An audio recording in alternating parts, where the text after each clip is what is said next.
Kayo po ba mga bossing ko ay isa sa mga lagi na namumblema tungkol sa usapin ng pera? Na minsan ay napapaisip kayo kung anong problema po sa inyo bagamat kayo ay napakasipag. May tuturo po ako sa inyo po mga bossing. Ito ay napakasimple at napaka-epektibo. Gamitan natin ito ng metal mga bossing ko kagaya nitong mga bariyang ito mga bossing. Pero syempre gamitin po natin ang mga masuswerteng kulay. Kagaya mga bossing ko ng silver, ang silver ay nagtataboy ng kamalasan.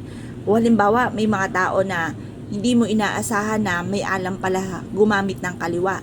Kapag po yan ay, halimbawa parang naiinggit sa inyo, wala ka namang ginagawang masama sa kanya, tapos ginamitan ka ng kaliwa kasi siya po ay sobrang inggit po sa inyo at kayo po ay gusto po niya na mapurwisyo.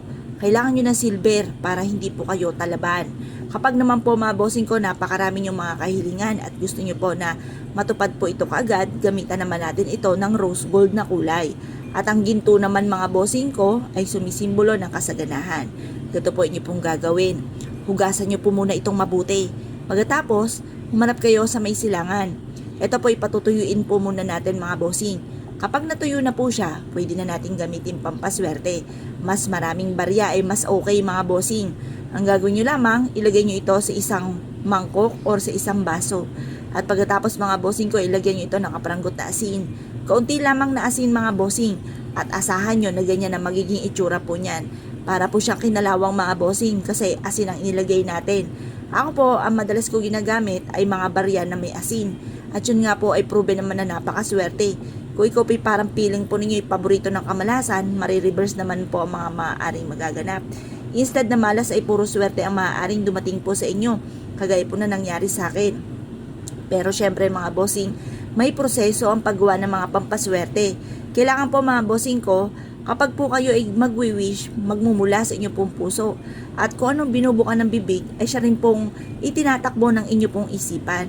Kasi may mga pagkakataon na ang dami-dami nyo iniisip, tapos iba naman ang binubukan ng inyo pong bibig at hindi nagmumula sa puso. Pagkatapos maiinis ka, sasabihin nyo, ano ba yan? Hindi malang natupad ang aking mga wishes. Paano ganoon po ang inyo pong sistema mga bossing? Kaya kailangan kayo po ay magpo-focus, maglalaan ka ng ilang minuto. Magwi-wish ka ng mula sa inyo pong puso at sabihin nyo po, sa pamamagitan nito ay magtutuloy-tuloy na ang pasok ng swerte at kailanman hindi ka na mamumblema tukol sa usapin ng pera. Ganoon po ang inyo pong gagawin mga bossing. Taimtim na panalangin. At pagkatapos ito mga bossing ko, ay ibilag nyo ito sa sinag ng araw. Makalipas po mga bossing ko ng alas 8 ng umaga, kunin nyo po yung baso po na may barya at kaunting asin at ilagay nyo po ito mga bossing ko sa ilalim ng inyong higaan.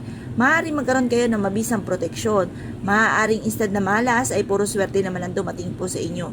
Maaaring kung ikaw po ay dumadaan sa mga iba't ibang mga pagsubok, maalis na kagad yung mga pagsubok na yan. At yung mga kahilingan nyo ay mabilis matupad mga bossing.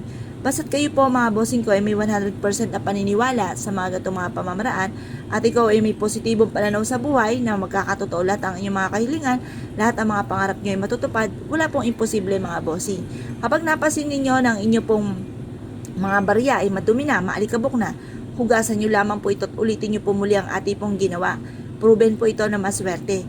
Kaya kung pinaniwala at naisyo po itong gawin, ay siya mga bossing, good luck po sa inyo po lahat.